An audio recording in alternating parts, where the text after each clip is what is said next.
Yo, yo, yo, what's good with it, man? Episode 96. Come on, you got it. There you go. 96, man. We pull away. TEP, Transferable Fiends Podcast. We got my boy Ed in the building. How you doing? Yup. And you got your boy here, man. You know, Juju. You know, what's going on? How's your week, man? Oh, yeah, man, you know, it was a different week for us all this week. Yeah, it was.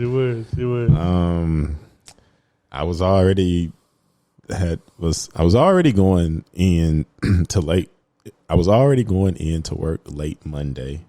Okay. So I got there at 10:30. As soon as I got there, I was told, hey, boss man is going to email us at 11 telling us what time we going to go home today. He's like, it ain't going to be 5 no matter what, but we don't know exactly what time. Yeah. 11 o'clock came. We leaving at 12. Didn't go back to work again till Friday at 10 a.m. So I'm refreshed. I was sitting in the house. You know, for me, I don't be still a lot. So it's almost like clockwork now where it's like, you know, in February at some point, you're going to get some days off to just be still. Right. So I enjoyed it personally. It take a little bit longer for me to get cabin fever. Okay. So I was chilling, man, watching my shows. Basketball still came on. I mean, you know, it's funny. Like so Monday was celebratory, so I definitely sat around and did nothing. Then Tuesday was a full day of me just sitting around doing nothing. But then Wednesday, I was like, okay, there's some stuff. I went and worked out. I ran, did, you know, cut my hair and stuff. Then Thursday, though, you could drive Thursday if you wanted to. If you're just trying to push that line, yes. Yeah, like it wasn't like, and so I didn't go too far, but I did go to a few places, and because I knew, I was like, okay, I'm gonna have to go to work Friday, and so I was, you know, busy doing errands, and that's when I finally, you know, cleaned the house and did that kind of stuff. But it was a good week for me, man. I literally worked one day. Monday to Friday. I wouldn't even call Monday a work day because I literally was there for like not even 2 hours, and Friday was that.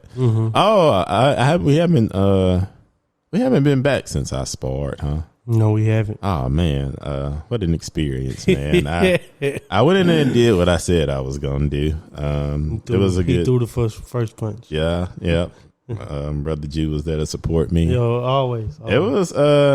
It was what I expected to happen. Unfortunate. Well, not unfortunately. It was like, I knew it was going to be the worst showing I'll ever have.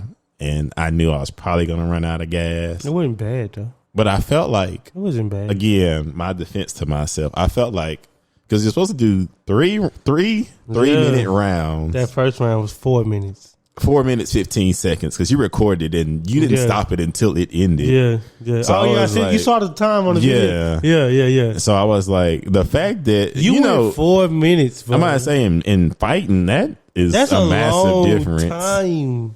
Especially when this is the first round. It's like, this was started off. That's what I say. It was like a trickle down effect. It was like, okay, so you held me way longer than you were supposed to. And it wasn't like we was like, oh, we're at 3 minutes. We're not going to, like, we was still throwing.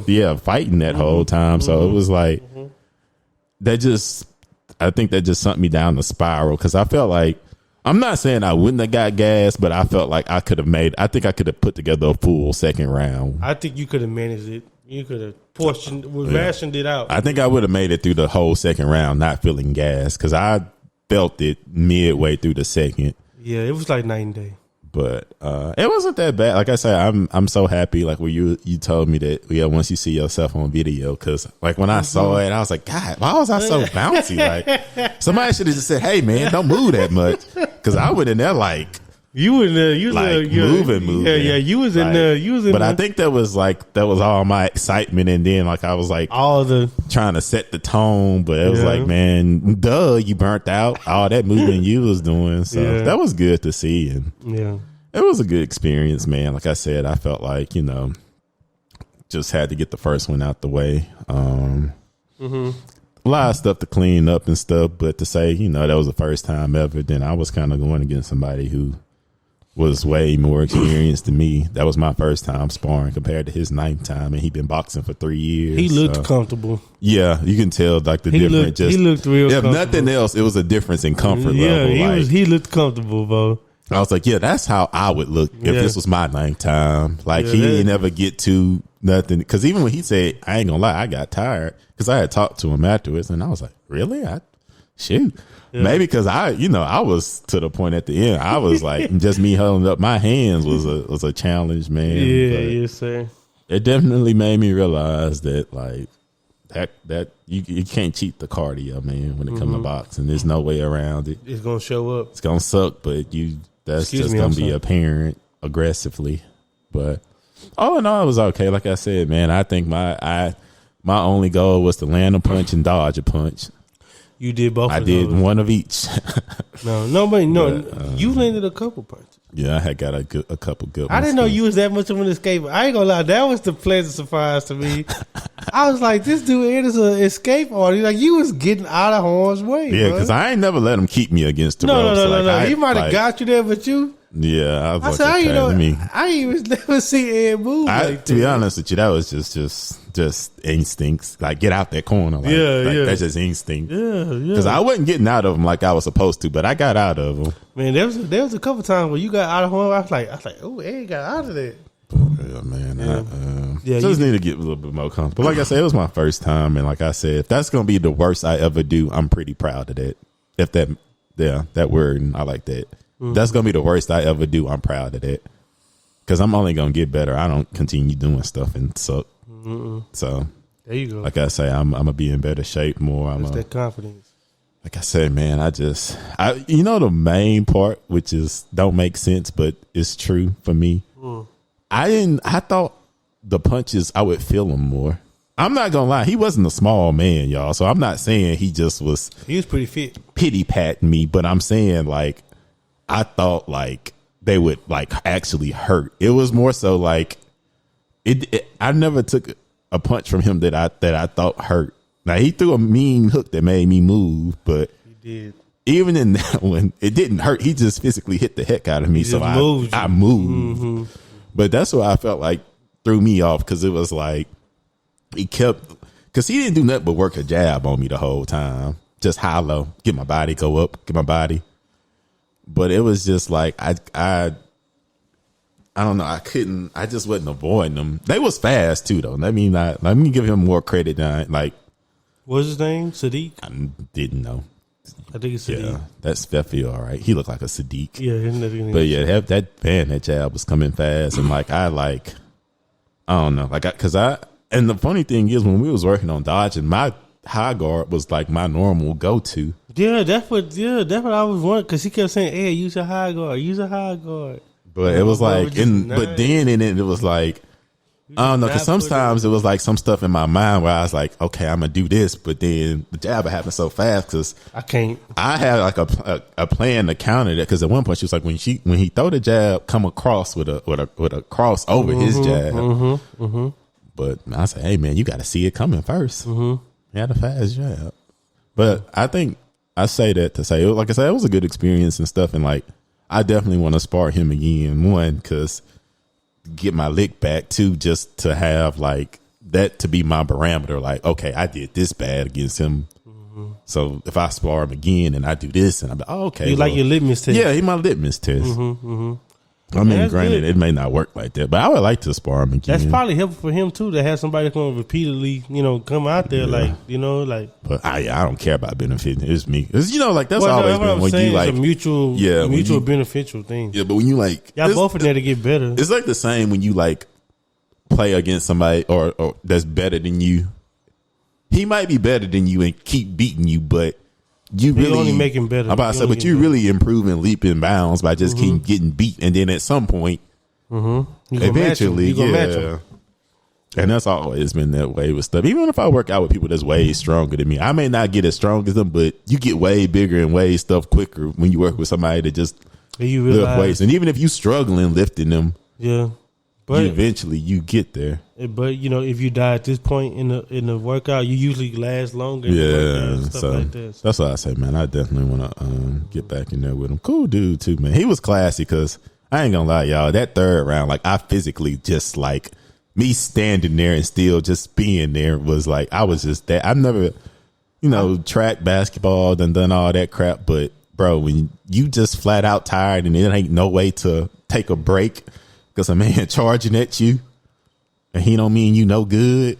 Yeah. But he was classy though, because like I say, at one point it was like that little thing where they just had to, because I was like at the end I was like, bro, this don't matter, I can literally just say I'm done and walk off because I'm that tired and like, but the just standing. But this is what I said in the last episode. I said that competitive spirit and the will to finish would take over, and it did it.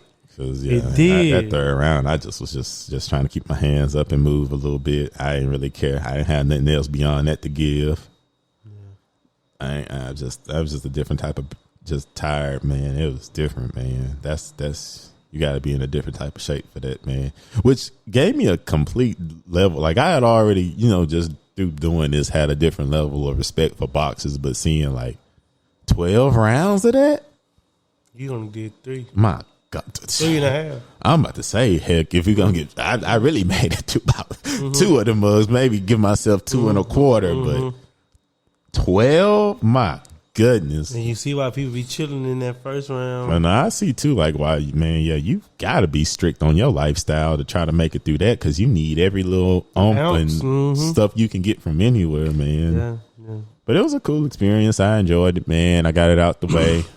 Definitely gonna be more comfortable. Been watching my film, seeing where I went wrong. Just so it's gonna look. It's definitely gonna just look cleaner more than anything, and I'm gonna be able to make it through the rounds. And I think so. My takeaways from watching it: number one, the escapability. I think that you got out of. I'm not no boxing savant. I do watch boxing. I'm an enthusiast. I'm an enthusiast. I think you got out of trouble very good. Number two, like I told you all this stuff at the ring, outside the ring. I was like, the anticipation is great. Like the anticipation was like you ready for it when it comes.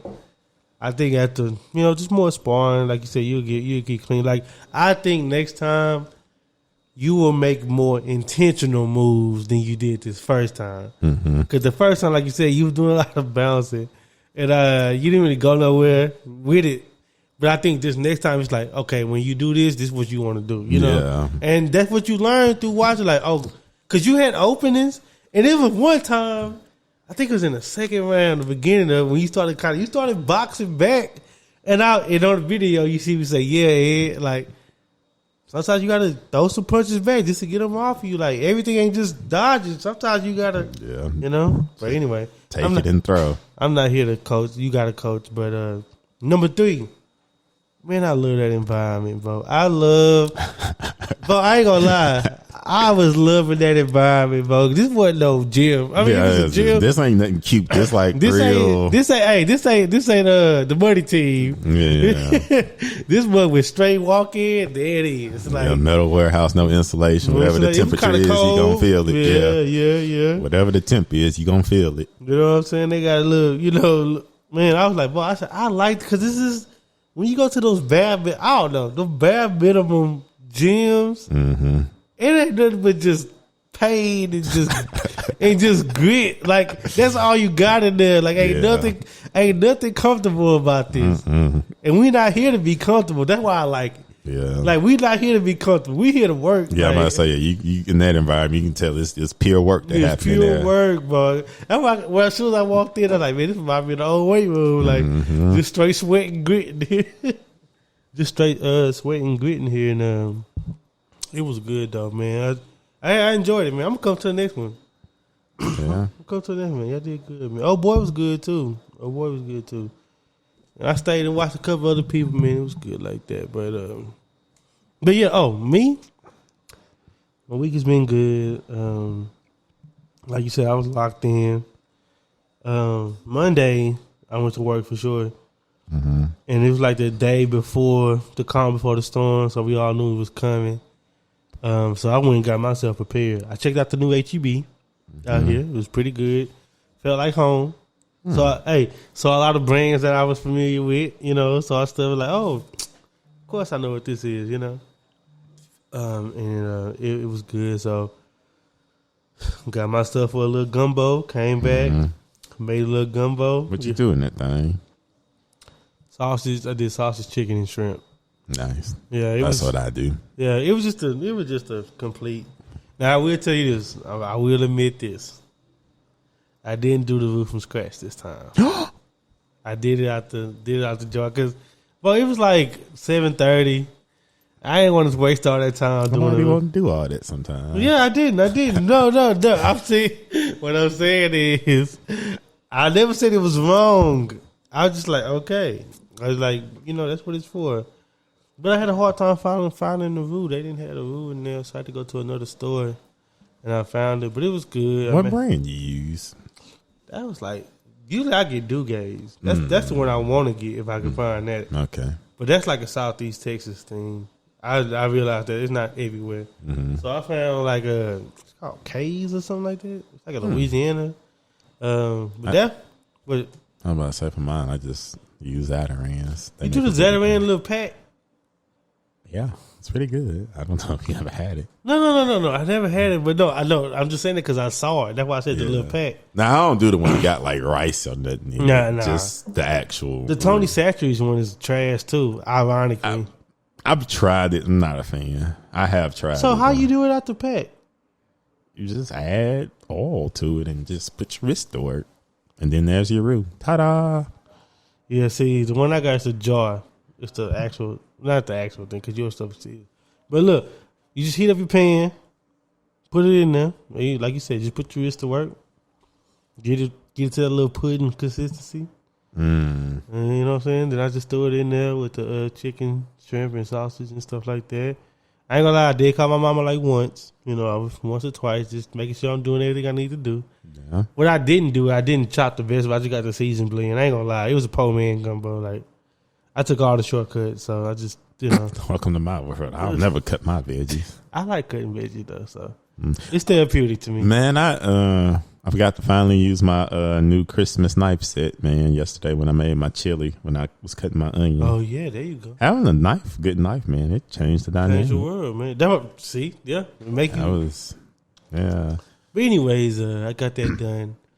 And, of course, like you said, Tuesday, Wednesday, Thursday. And I have a very mobile job, so, like, if we can't get on the road, we can't work, basically. If we can't get on the roofs, can't work.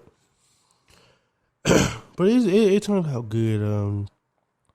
Those moments like that where I'm like forced to sit down and kind of just chill, I welcome those, like you were mentioning when you were talking. I just took it as a just time to like center myself and kind of just, get myself together. I did a little yoga. Okay. Hey, bedroom yoga. So I was just using my little, it's funny. You don't even need a big space for yoga. You just need a little sliver. You know what I'm saying? So I had my little sliver, had my little, all my little formations and stuff. Hey, I got my laptop, I got my computer now, so I just turned on that little 15 minutes. I just followed the stretches, Did that, got a little limber, It was cool. The older you get, the more important it is to stretch. But you because when you old, that's when you start losing your range of motion. You just round, I was wound up. Yeah, so you gotta just be able to, move in and out. You ever try to do something like, I ain't got that. You know what I'm saying? It's like, I ain't got that like I used to. But anyways, but Tuesday, Wednesday, it was good. I feel like Wednesday was the worst day because Tuesday was more snow. Mm-hmm. And then it kind of, melted during the day and then it refroze overnight. That's when it turned into ice. See, that's what people don't understand about the cold weather. Snow, you can maneuver in snow because it's compact and you can grip snow. You know what I'm saying? Yeah. When it's ice, ice a different monster, bro. Ice is when you don't black eye. It look like it's good, but it ain't good. That's when you be sliding all over the place and you can't do nothing about it. Yes, bro. That's when you slip and fall, and I was not gonna do that. Yeah. But I feel like Wednesday was the worst day, and Thursday, like you said. But Thursday, I still had ice around my apartment, so like it was kind of. I was trying to get to my truck, so my truck is parked through a walkway, y'all. The walkway still had ice on it, and I tried to test it, and my foot slid, I said, oh no. Yeah, it was honestly safer to walk in grass than it was sidewalk. I walked in the driving area where cars had. I walked through the like where they had made a little pathway from the tires that kept coming through that. Yeah. So if you watching the video, I walked from out here all the way around my apartment just to get to my truck. Oh, you took the long.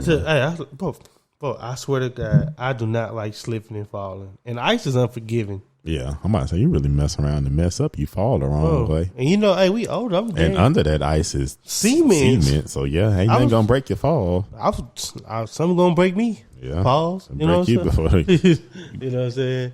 But anyways, I had a good time. Then Friday we went back to work, and you know, with it being cold and stuff, it was a little slow because people went out there to go make sales and stuff like that. But anyway, it was cool. Random tidbit when you was talking about cooking. I recently took a cooking class and they taught us like the quote unquote technical way to cut. How you like do that? The hand placement. Because you want the tip of the blade to be on the cutting board and you're supposed to make a motion like this. Mm-hmm. It's like, and then once you do it, it's so much smoother. And you're like, wow. Because, you know, typically you just... But nah, that motion with that tip down and you holding it the right way and you just so much smoother. Big difference when you hold that thing like that and get that motion. But it was a cool class. I don't know if I talked about that last time on here either. You didn't. But yeah, I took a cooking class. It was cool. I actually learned a lot. Like I said, about like how to, because I'm, you know, most people that cook, they just learn what they learn. They ain't got like, they're not professionally trained or anything, you know. You just go for what you know. But I learned a lot of things. One, that was the main takeaway about like how to hold the blade when you cut stuff. Then I learned too that like, which I had kind of always heard this, but I don't know. It's just a part of everything I learned about how like when you cook steak on the skillet, like you don't flip it. Keep flipping it. Like if it don't like come up, that means it's not done yet, and you just leave it there. There was like really, if you cooking the steak the right way, you shouldn't flip it more than once. That's all it takes, because you're supposed to let it cook all the way until it don't stick. Because if it's not sticking, that mean that if it's still sticking, that mean that it's not cooked. Because she went into the science of it. She said it's because of something ptosis. That's why it stick to the pan, which means it's not done.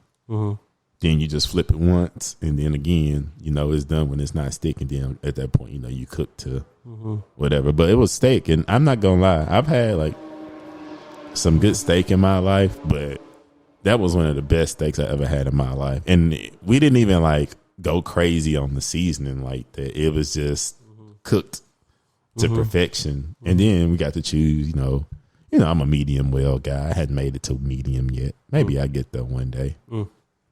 But yeah, I learned that about the steak, how you're not supposed to flip it. I learned also too, if you ever cutting a steak and it's hard to cut, that means you cutting it the wrong way. You got to go with something about the something, because it should cut smooth. That just means you literally like going at the wrong direction if it ain't cutting smooth.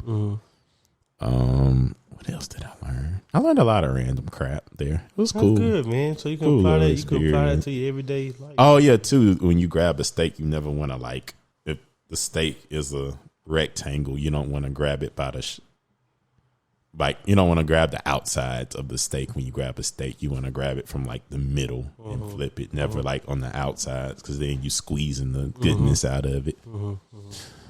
Dang, it seemed like I only learned stuff about steak, huh? Don't you pay attention to? No, because we had cooked some other. I was about to say another steak thing about how like heating up the pan when you cook a steak, but I knew that already. Yeah. You gotta wait for it to heat up. Yeah. You don't just do it straight up. And then she was saying too, like when you pour oil in it, like you don't have to pick it up and do all the movement, because when it heat up to where it's supposed to heat up, it's gonna naturally go. So at that point, you just gotta make sure you got enough in there. That, and yeah, I think I learned everything steak related. But the other sides we cooked in the class was, it was some stuff that I never actually. It was a salad that we made that was actually amazing, and it didn't even have a lot of ingredients. My favorite part about the cooking class too is that after you cook the stuff, because you cooked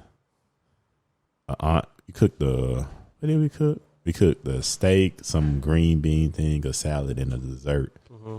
But like, I felt like the really cool part about the cooking class is that after you take it, they email you the recipe. Oh, that's nice. So yeah, if you want to recreate it or try it again, or if there's one thing you like, do that. So I thought, man, that's cool. Yeah, and it's like a really popular place because they have like classes where they do a lot of different stuff. Steak, knife, technique, pastas that you can make your own pasta. I thought that might be cool. Yeah, you can make your own pasta. Yeah, like the actual, because I'm not the grain, a big carb guy, but I think it'd be cool that when I do want pasta to make, if I felt like it, to get that deep in my bag and make my own noodles. My own pasta noodle. I think that's when you want to show off. Yeah. You know what I'm saying? That's when you got people coming over. Yeah, when I show you a man of many talents. And then, you know what's funny? You do all that just to have a conversation piece. Like, hey, you know I made that pasta. What? You made it? You know what I'm saying? Well, I'm going to get started on the pasta now, y'all. I feel like if I was to ever host a dinner party, I would want like the food to dang near be done before I have people come over. Oh, no. I wouldn't know. I don't know. Because I feel like you got time to where they there. But you finishing up, so like they know that it's fresh. Like, come on, I don't want to like. You don't want. If I had a dinner party at 6, I ain't gonna start cooking at 2. But at the same time, I want to be able to like. When you want that food entertain and communicate. When you want that food on the table, if you got a dinner party at 6, I want that food on the table at 6:30, 6:45. Oh, okay. So yeah, you want to be finishing up when people. That's what I'm saying, like, because you gotta get people to come in, meal around, maybe have one. I'm gonna say in 30 minutes, yeah, they ain't gonna have too much milling to do. Yeah, but that means too. At some point, you got to go get dressed and be prepared. That way. You talking? Okay, see. Okay, you talking about more of a casual get together? But yeah, if we talking about actual dinner, like get dressed and stuff.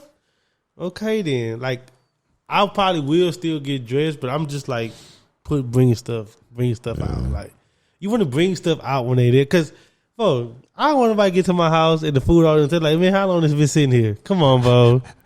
First off, if somebody asks me that, I'm gonna be offended instantly. And hey man, bump you, bro. Get out of here. Hey man, how long this food been sitting?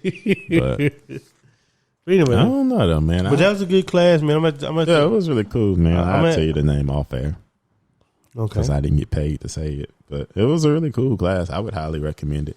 Then they had this couple in there too, this man and woman, and like, I will say, it was funny because they was clearly taking the class for him because he can't cook nothing but scrambled eggs. They was married, and like he was trying to let her do something. She was like, "You know, we taking the class for you, right?"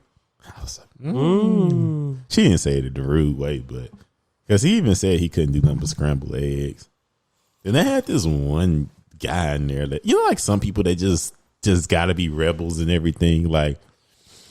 He was one of them where it was like, fam, why are you taking this if you don't want to take instruction? Mm-hmm. It's a cooking class. You signed up for this. It's a class, a cooking class. Yeah, you signed up for this. If you know how to do it already and just want to do it your way, don't come. Don't come. You could have just went and got you some meat paws at the store. Like, you didn't have to come here to do this. Because he kept going ahead, and she'd be like, I didn't want you to do that. Because we don't know what to do. Like, we didn't get the instruction until like they got emailed to us afterwards. So he just was like on some, you know, rah. I know how to do this. Like, why are you here then? Like, it's okay to take instruction. Was he by himself?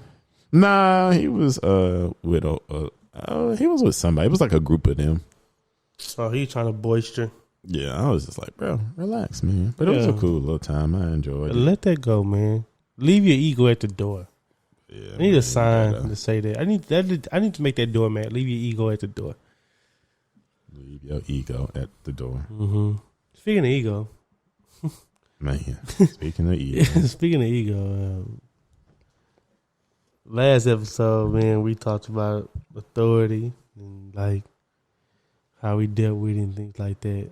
But now I guess we're looking at what some would say. The topic, but from a different lens, power dynamics. Now, when you hear that, Ed, what do you think about? I instantly go to relationships. I mean, you can have use power dynamics in every interaction. Well, yeah, kind of an aspect of life where there's a power Every ship. Yeah, and every ship, yeah. I feel like the ones where it's like clear cut though is like relationship. Well, I was gonna say professionally because it's the power dynamic is set by title. But I say, you are a junior associate. This is your manager. Yeah, but see, that's a dynamic that's like backed by like. You know what I'm saying? Like by the infrastructure. Yeah, by the infrastructure. Like when you got to make it up yourself. Yeah, when it leads way more to interpretation and people don't like their positions. Yeah. But no. When I think power dynamics, I think like, the interaction between two people and how they settle into like their roles, right? Mm-hmm. You know what I'm saying? Like, and sometimes you give it, and sometimes you receive it. Pause. You know what I'm saying? Like, and it's always been an interesting thing for me. I guess I would ask you this. Well, hold on. Let me read the definition, unless you have one. Oh no, go ahead. Okay. So it says power dynamic definition is. It says, oh my bad. I had it right here. Oh my God, my internet. So power dynamic means it says methods used by different groups of people to influence or control each other. Very blunt, kind of straight to the point, but also filled with context. You know what I mean? I guess I'll ask you this. What do you do when you realize you have the power? Or like how does like power get obtained by Ed? That's a good question. I feel like for me, like I'm used to being in a position of power in a sense. So I had a reaction. Go ahead. So I don't abuse it because I'm used to it and I know how to handle it. Like you can tell, like when there's dynamics where people are not used to being in a position of power, because they even go back to when we was just in high school and stuff, and like the person's house that you typically don't go to, once you finally go to their house and they be all extra and stuff. Yeah. You're like, oh man, you don't know. Yeah. But see, I've always had. Yeah. Before we started going to your house consistently, just growing up, I've always had the hangout house and stuff. So it was like I was used to kind of, having that power dynamic and stuff, and I didn't abuse it because I was just used to it, And yeah, but go ahead. Sorry. But yeah, so I don't know. I've just always been kind of just used to it, and like I felt like I didn't exploit it that much, and always was pretty responsible with it. Because even like in high school, the person that who got the car, he kind of set the tone, and you just kind of acquiesce. But I had transportation, so it was like. I did move on my own accord, but you was collaborative. I try my best to be. When there's a lot of people and fighting for spots, and there's only X amount of spots, it's like, what do I do? But yeah. I would say this while watching you. I feel like a lot of power was definitely like given to you for sure. Because I know in high school we used to give you power for sure. Well, you had it, but we gave it to you too. Like. Oh, it used to be like, well, what we gonna do? Or Ed, what we gonna do? You know what I'm saying? Like, Ed, what we gonna do? But I think this is like power in the sense that like that's like rooted in trust. Like, okay, we believe Ed to make the right decision. Like most of us believe you to have the straightest head. Like, because like you're not gonna be like swayed by opinion and like we said, ego and like. All that, personality and stuff like that. Like, you're this person, like, you're going to look at it rationally, clear cut. So you're the person that we giving it to. You know what I mean? And I feel like that's communicating with you. For me, I think my power has all, like, when I obtain power, it's definitely, what they call that, when you got the decide and vote, like, executive, like. Yeah, you can make the executive decision. You know what I mean? And it's funny because, like, if Ed had the power, I was kind of like the person like, hey, what you think about, you know what I'm saying? Like, what you think about us doing this? And I'd be like, you know what I'm saying? It's usually like a back and forth between me and you. Like, oh, I don't know about this. I just seen old boy walk over there, or old girl just walked through, blah, blah, blah. So my stuff has definitely always been in like a supportive mode, you know what I mean? And I never abused it either, because I had people in my house. I never, I'm not saying, you was a man with the power. Yeah. But I ain't never just like imposed it, I guess I would say. I guess I never imposed it. So like I asked you, I guess to answer my own question, interesting, man. Real interesting. I guess I'm comfortable with it. I can get a little, I ain't gonna lie to you, I can get a little, not shaky, but apprehensive with it. Like, you know what I'm saying? Because Ed don't care if people mad. You know, Ed don't care if people mad. I kind of be like, oh, man, I hope we can get the most people satisfied as possible. But, you know, that never happens. So I'm already looking at that, and I'm like, okay, this probably not going to work out well for me. You know what I mean? Internally. But we're going to do our best, you know. And if I could feel secure in the situation and the decision, I deal with it. My bad. You had something to say? Oh, yeah. Kind of adding to that, because I definitely agree with you, because I'm like one of them. I was like, I might have like a confidant, like Jew or somebody, but beyond that, I'm going to just make the decision that I think is best for the greater good. And if you're not okay with that, then I don't care. I literally do not care at all. Like, I won't lose any sleep. A lot of times, that used to just be you just saying what you think, and people just like, well, yeah, that's the right thing. Like, yeah, like, man, we should go home. Greater good. We should go home. I just make, because, you know, sometimes people, they have underlying objectives to why they pushing for certain things, which they have underlying personal objectives, motives, personal motives that they won't tell you about, but they'll be trying to sway everybody to go that way because it's secretly advantageous for them for a personal reason.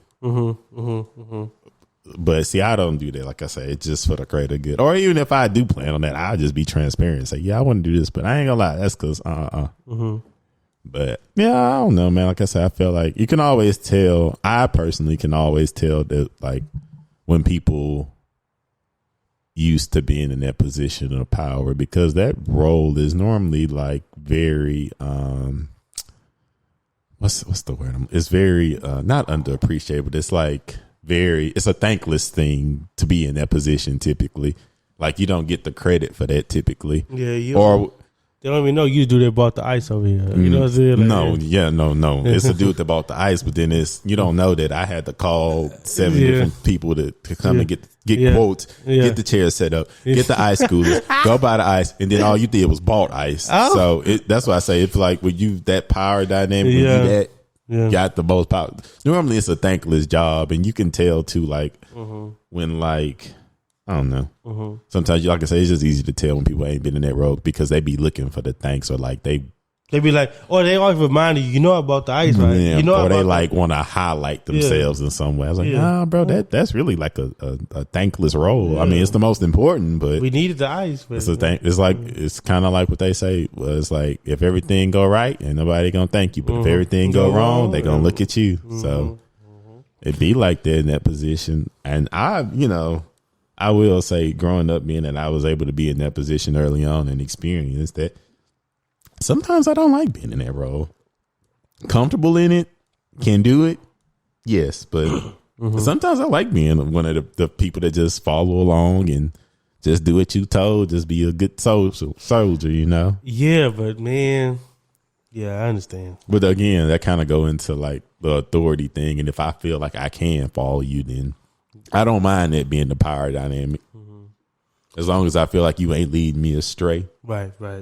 Speaking of dynamics, got an article here, Not Psychology Today. So I got some dynamics I want to read to you. You just give me your honest reaction to them. Okay. Some of these are relationship based. You know, I know we don't touch on that all the time, but this is the perfect subject. So this is from BigThink.com.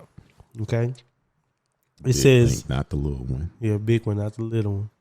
It says the signs, or the title of it is The Signs of Unhealthy Power Dynamics in a Relationship and How to Even Them Out. Yeah, I'm going to send this to you. But I just wanted your actual reaction. That's why I didn't send it to you this time. Anyway, the section here says, how unhealthy power dynamics could be damaging in your relationship and your mental health. So they say there's 3 types of relationship dynamics that can result from negative power imbalances within relationships. There's the demand withdrawal, distance pursuer, and fear and shame dynamics. So this is the first one. The demand withdrawal dynamic occurs when one partner is the demander who seeks change and discussion and is in constant search of a resolution to issues within a relationship. Meanwhile, the other partner is withdrawn, seeking to avoid the issues. Second paragraph. According to a study published in the journal Personal Relationships, the demand withdrawal dynamic has been linked with spousal depression and is a powerful predictor of divorce and dissatisfaction in a marriage. The findings also show that women who were more likely to be the demanders, while the men were often more withdrawn in a relationship with a clear demand withdrawal dynamic. How you feel about that? How you feel about it? I mean, I've definitely been in that. You're the opposite, though. Yeah, I was going to say, I've been in that position before, but the opposite role where I was the demander. So the demander is the person who seeks change and discussion and is in constant search of a resolution to issues. Versus, and when I was dealing with somebody, it was with a drawer, and it ended. So yeah. It goes along with the study, right? You know? Yeah, I'm about to say I'm part of the statistic. But you think demanding is the right word for you? No, but I mean, if I'm going off of what that say, if it's you either this one or this one, then I'm that one. Well, what would you call yourself? Not a demander. Not the demander. Just a resolutionist. Yeah, that's a beautiful word. Is that a word? Resolutionist? I don't know. It sounds good. But that would be what I am, or the proprietor of change. Yeah. The proponent. Yeah, the proponent. Okay. What about you, man? I've been both. Yeah. I've been both. But I would tell you that, okay, I'm gonna get real here, okay? I've been both. But I've walked into the withdrawal stage because I was too afraid, and I was too afraid of not measuring up to what the demander had demanded from me. That's deep. Yeah, it's deep, man. When people got an expectation of you, and that's probably one of my biggest transferable experience people. That's one of my most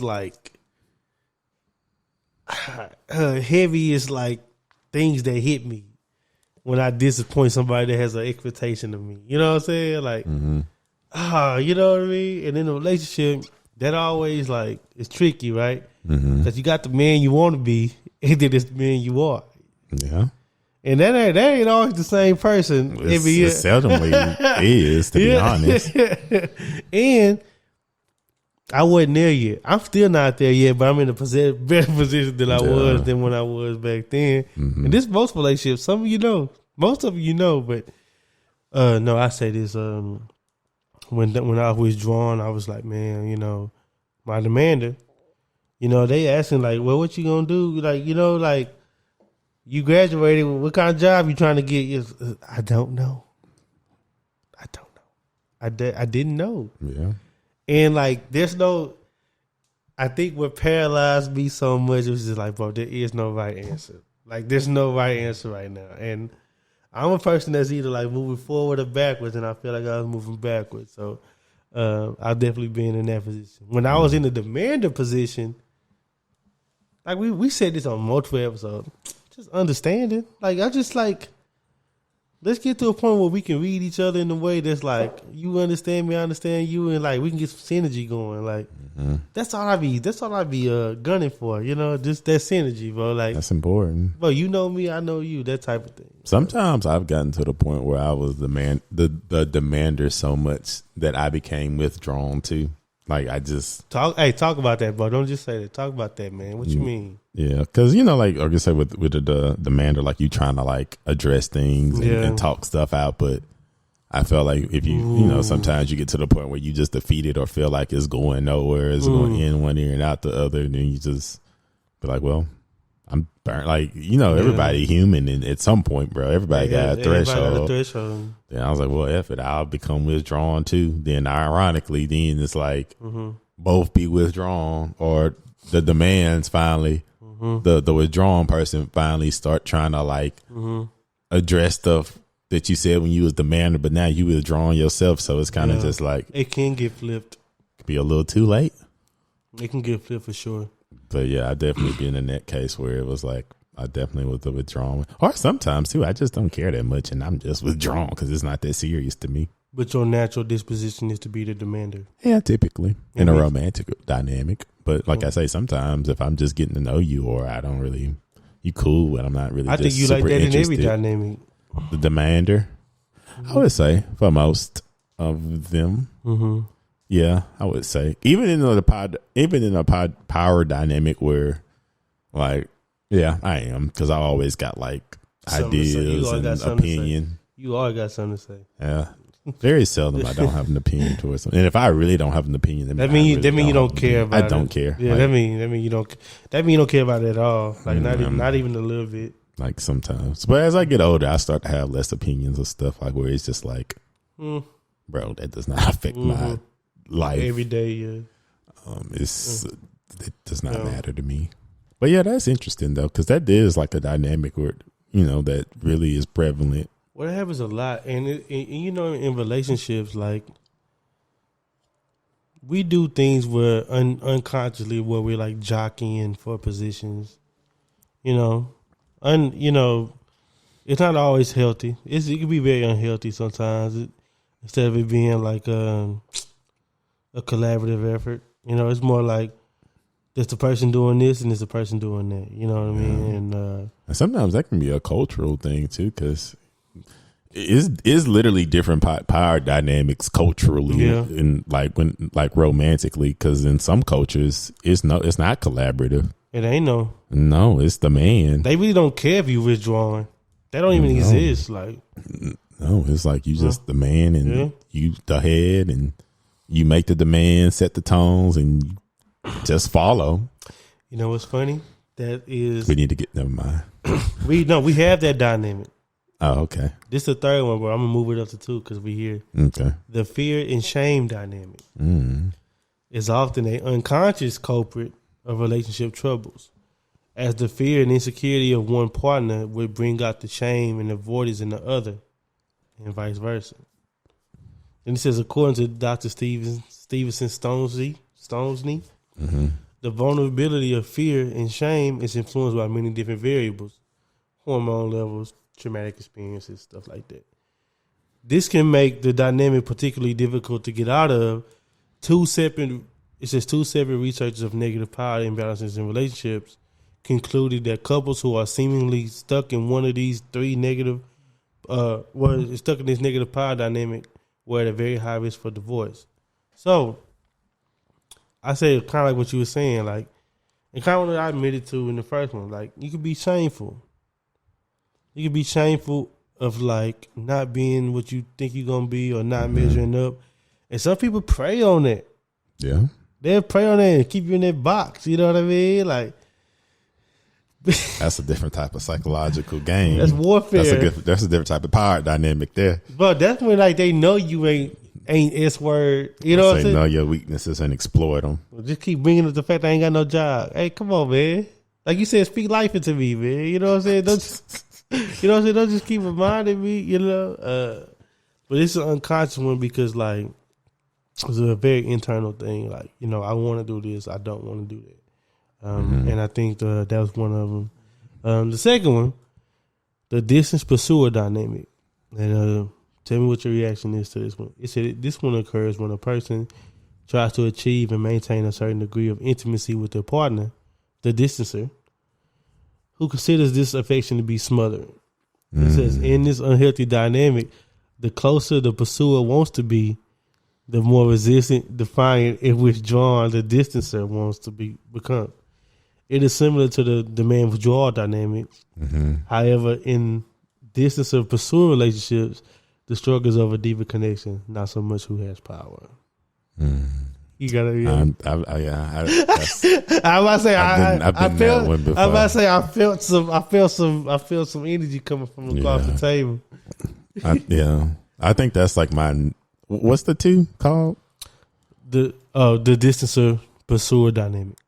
So it's the distancer and the pursuer dynamic. Yeah. In the first one. Oh, right. The funny thing is, when I initially meet somebody, I'm the distant. Like I don't like. You don't rush into the intimacy. Yeah, like I'm like kind of apprehensive and kind of like. Who are you? Creeped out. Not creeped out, but very apprehensive, and I'm a true distancer. If you like, you don't just invite nobody to your space like that. Yeah, and if you embrace me too quick, like it's so like a 2-hand hug, you don't like that? No, I meant like more like that than like come to my crib, or like when you just form an attachment or something really early, and it's like you start making expectations based off of that, but it's like whoa, we getting to know each other, like, or like I be dating.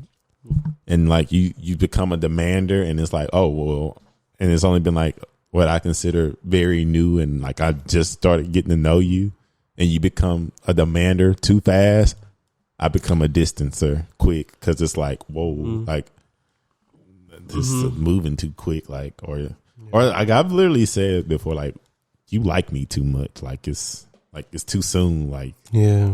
So like I said, I've been a distancer before. Yeah, it says a distancer is who considers the affection to be smothering. Yeah, that's how it is. It's like because I've always felt a lot where it was too much too soon. Yeah, and when somebody's coming on strong, I guess somebody can say that. I guess that's only like not only a problem, but that can be a problem when you're like receptive to that. Mm-hmm. Like that's not how the pacing goes for me. Yeah. And I've been both. I've been a distancer and a pursuer. I've been a pursuer before too. I've been a pursuer, like in my recent years though, I'm definitely more of a distancer. I'm about to say in my recent years, I'm not just the most like, because you gotta be careful these days. You know what I mean? Like you don't really just know what people be on, and the exchange of y'all know how I go. Y'all know how to, the dating pool and the exchange of that whole interaction. It's a scary thing. You could be skeptical, I know when I was the pursuer, like I be having to check myself. Like I was thinking about this earlier yesterday when I was cleaning up the house before we went to the little thing or whatever. Mm-hmm. I do get excited about things. Like I get excited about the concept of things. Mm-hmm. I'm that kind of person. I'm not a CLB. I'm not a certified lover boy, but if I like somebody, hey, man, when you like somebody, like, man, I like this girl. You know what I'm saying? I get excited about like, man, like, I can do this better. Let me, I can showcase my feelings, or I can convey my thoughts and emotions in a more clear way, or, you know what I'm saying? Doing things to like let her know that, man, you on my mind. Like, I'm really holding you in a high regard. Sometimes it can be a lot, you know what I mean? And I've had to be checked, like, hey, bro, you know what I mean? Especially if someone's a distancer. Yeah. Because that just instantly can make them be apprehensive and clutch up. It says the distancer would imagine the issue in a relationship to be the neediness of the partner, while the pursuer would feel the partner has been cold and potentially even purposefully destructive by withholding affection. You know what I mean? Like, yeah, I felt that way. I felt that like, man, why? What's going on? But it's funny. It's funny. Low key was a demander and a pursuer at the same time. Like, hey, I'm trying to love you, man. Like, why we could, why? What's going on? And sometimes that could force them in situations like that. So, yeah, that can. But that was a couple little breakdowns on this article, bigthing.com. I put that in the description. Kind of just moving on. Like, what are some ways, what are some interactions with, your significant others or whoever you deal with, they bring your issues with power dynamics to the forefront. Like I heard you had a foot race with your woman this week. Did you win? Yeah, I did win. Convincingly. Yeah. Convincing. But no, I think I don't know, like, because in romantic relationships, I feel like sometimes it's like what could bring up the power dynamic is like, and not just these, but you know, yeah, just like in general, I feel like where you can see like it's a power dynamic in just like your day to day. I think that's where it come out the most. When it's like when you just start trying to go through life with somebody, and it's like I feel like when it just become like when decisions start to become like points of contentions. Like it can be something simple, like you trying to go somewhere, and they be like, "Go this way." Nah, go this. I'm gonna go this way. Yeah, and it's like that's the power dynamic of like, who's like right. You ain't gonna always tell me what to do. You know what I'm saying? It could be that, or it could be like, oh, you always wrong, or I think I'm always right. Like I said, that's when I feel like the power dynamic come in, like just in everyday life when it's like, who think they right. That'd be a thing too, where your need to be right, or you can't admit when you wrong. When you wrong, that's a big thing in a relationship. When it's like, because I've heard some people say, I didn't want to tell you because I didn't want that to. I didn't want to tell you was right, or I couldn't let you know you was right. That's a power dynamic when you just afraid to admit that because you think, oh, now they gonna think they got a one up on me, or like it's shameful, like they said.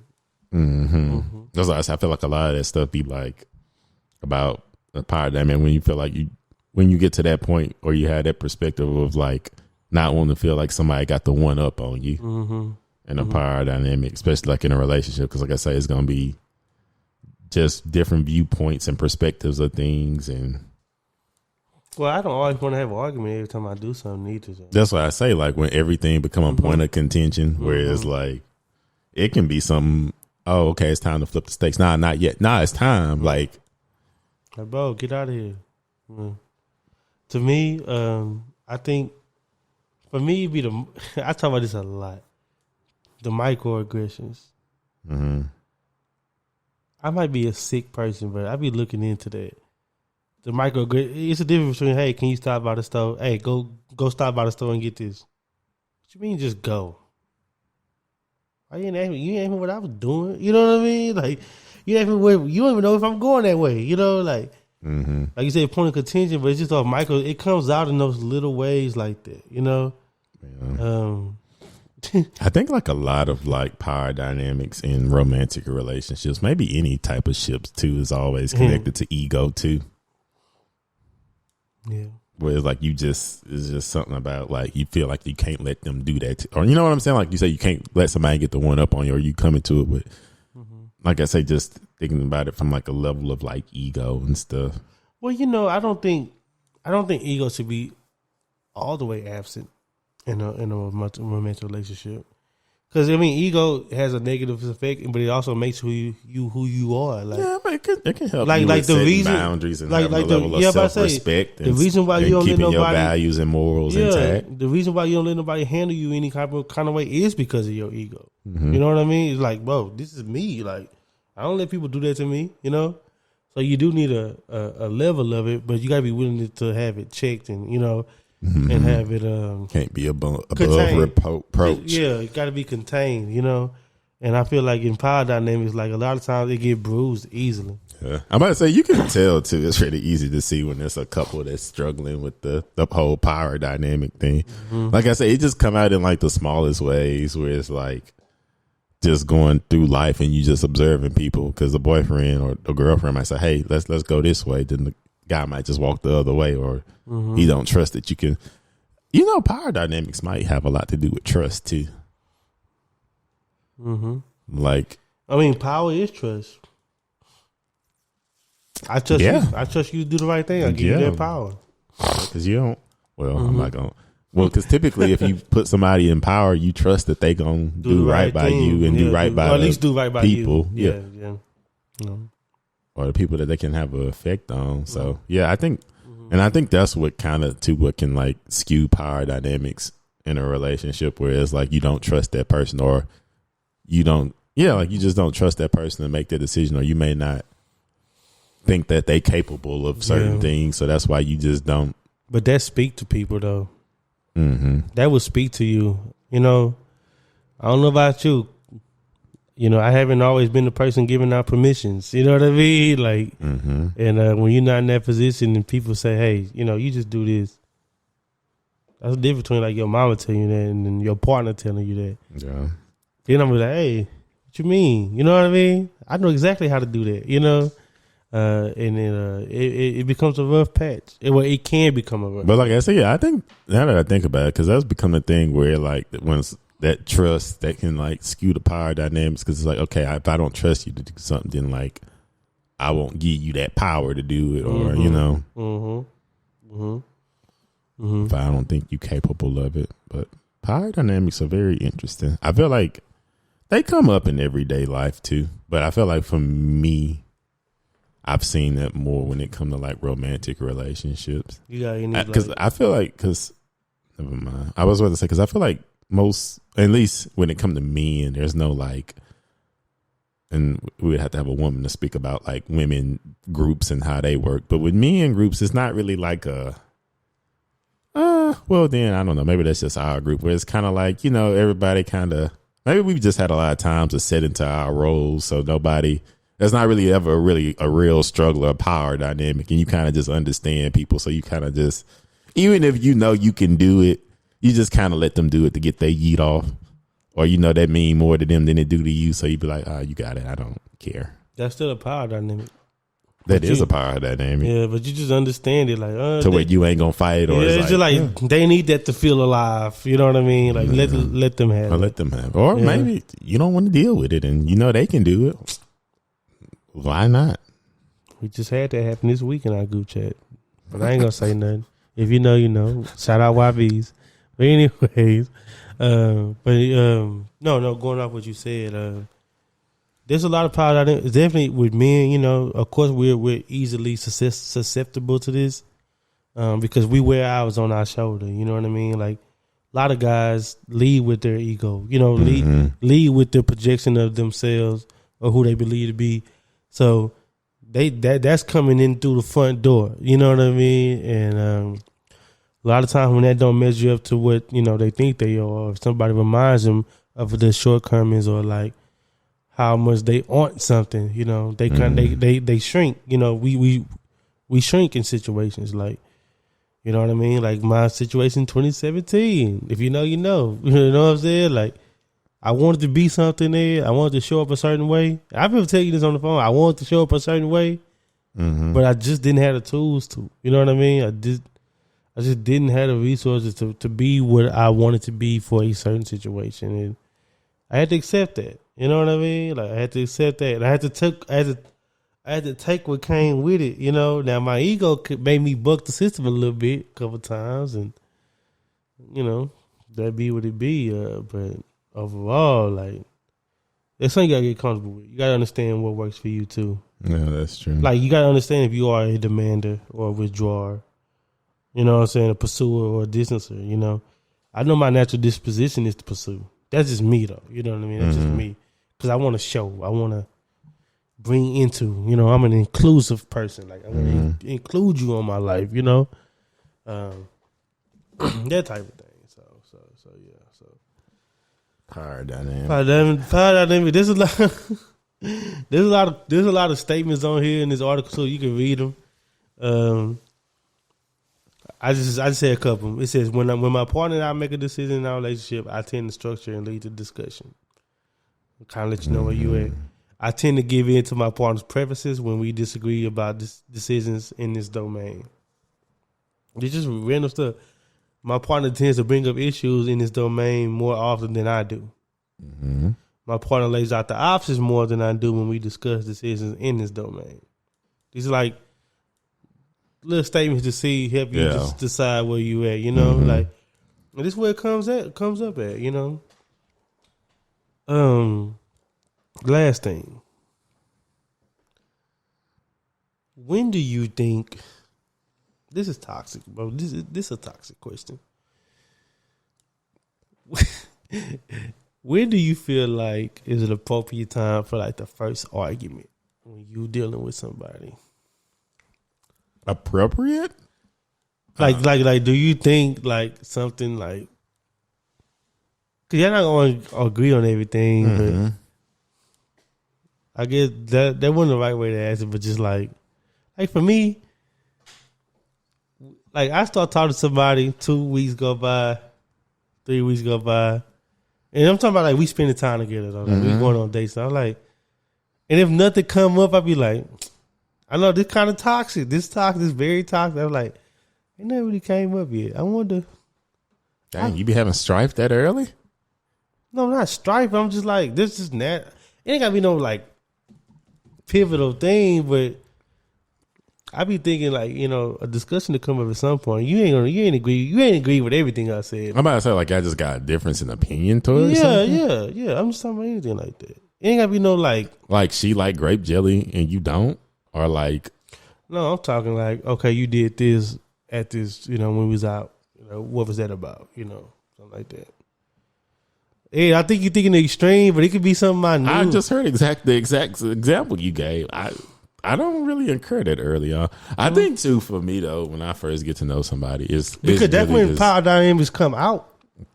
That's true. That's why I'm asking it. Because I think when I first meet somebody though, it's more so me just like gathering information and like I'm not really here to offer pushback on. I just want to like get your perspective and your outlook on stuff and opinions and thought, because it's like I don't know you, so it's like I need to like build a database first of like that and kind of like see like kind of form like my perspective of who you are as a person.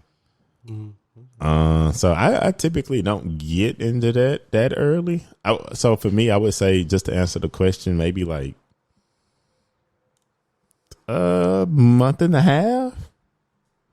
Month and a half. That's a good one. 2 months in. Two months is good. Because I assume I'm typically, if I just start dating somebody, I'm just gonna probably talk to them consistently, but we might just go out maybe like once, twice a week at the most. And if it's dates, I don't really, be doing it. I just be trying to get to know somebody. So I don't. Well, I mean, like, yeah, that's true.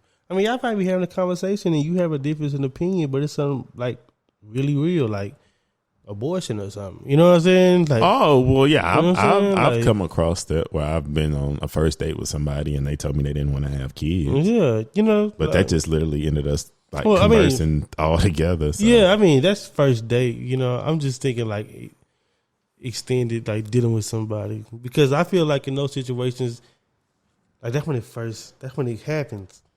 When everything not peachy, you know what I'm saying? Everything ain't just new and fresh and just emotional. Yeah, you not like this, but most majority of people are like they little honeymoon phase and stuff like that. You know what I mean? Like, so they exclude the things that they wouldn't normally exclude, but when the things come to fruition, they come to the surface. Yeah, so that's about a month and a half. It's probably, I always say 2 months. Because that's when I say. Well, yeah, I was gonna say 1 month, a month and a half to 2 months. That's when it used to be 3, but now that's shorter now. Yeah, I'm about to say at 3. It's over with already. Cause like that's the typical length of a situationship, 3 months. So that's why I say about a month and a half. Because that's where you really about to see what y'all about to be. Like month and a half. Like, okay, what we. You kind of gotta gauge where it's like, okay, this can never be nothing more. Oh, it could possibly be more. Yeah. So yeah, I think about a month and a half. Yeah. But then too, I feel like some people like they give you their representative and shoot, it might be 4 or 5 months where it's like, oh, it went from I'm not picky to I don't like this. I'm like, hold on. I remember at first you said you wasn't picky when I was picking places. You didn't have anything I said was fine. Now that's when the real sits in. Now it's all these preferences and stuff you don't eat. I was like, that's crazy. That's crazy. Just last month we was. Bro, any place I suggest to you, it's just okay. Okay. Now it's I don't want that. Well, what do you want? But power dynamic. But anyways, my thing is to go ahead. A good power dynamic for me is like talk about it. Sometimes it's like if you oppose my suggestion, you gotta have one. That would be perfect. Now recently I've been in that position where it was like I oppose and and it was just when sometimes you just be in the suck you lose. It ain't no No good answer, no right answer. Like it just is what it is sometimes. But typically, there's a solution. Yeah. And like I say, like because if somebody, perfect example, we stay on the food. I say, hey, you want to go and get Tex-Mex? No, I don't want Tex-Mex. Okay. Do you got the test for anything? No, not in particular. Okay. You want Italian? No. That's where I get like, okay, like help me, help you, help me. Like you gotta tell me what you, because you know what I'm saying. That's what I'm talking about in the dynamic where it's like you don't offer a solution or a suggestion. You just being defiant. Yeah, but say I feel like I like being in dynamics where it's like, no, it's a collaborative effort, not just you waiting for me to come up with something and then you approve or disapprove of it. Because that burned me out over time. Yeah. And then that's when I become where it's like, you can just take this over completely. Withdrawn. Yeah, because I don't want to do this. Or it's like, hey, that or just go with my mood. Yeah. Yeah. But see, I'm a very considered and accommodating person, almost to a fault at times. But that's why that can be a tough thing too, because it's like you always like trying to consider somebody, but they got to be able to work with you, man. Yeah. I'm the type of person, and I've said this before. It's a common theme through the episodes. I know we get into our mark or whatever, but if my power dynamics, the ones that usually work out for me for sure, are the ones where like, and I like to let my women know this, like, bro, you can like disagree with me. I kind of hope you do. You know what I mean? Like, so that you can tell me what I'm not seeing. You know what I'm saying? Like, you can tell me what I'm not thinking about. Like, you give me that food. You want to go to the restaurant? Well, you know, that part of Dallas always got traffic. You know what I mean? And you know they got a pothole on that street. You know what I mean? Like, you know why I didn't think about it. You know what I'm saying? Like, stuff like that that's like real conducive to the conversation. Like, it ain't just, oh, I don't want to go there because I hate it there. Like you said. But my power dynamics that work out the most is when like we can exchange feedback and criticism. Like, oh man, you did this wrong, but you know what I mean? Like, but that's not the end all be all to you, because you know, I appreciate that, because I'm gonna do the same thing. Like, hey, you rubbed me the wrong way with this, but I ain't even tripping on it. But this how we should do this going forward. You know, things like that, power dynamics like that.